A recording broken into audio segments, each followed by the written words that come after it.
দীঘা সমুদ্র সৈকত।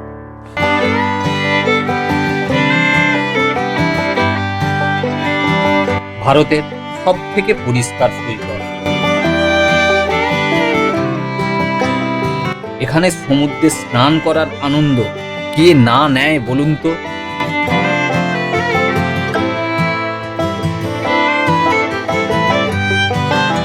এর মনোরম ঢেউ বাঙালিকে বারবার কাছে ডাকে। সৈকতে হাঁটা, সমুদ্রের ঢেউয়ের মধ্যে সাঁতার কাটা,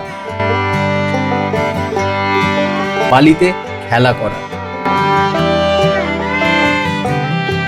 সন্ধ্যার পর সৈকতে বসে সামুদ্রিক খাবারের স্বাদ নেব, সবকিছুই আছে এই দীঘাতে।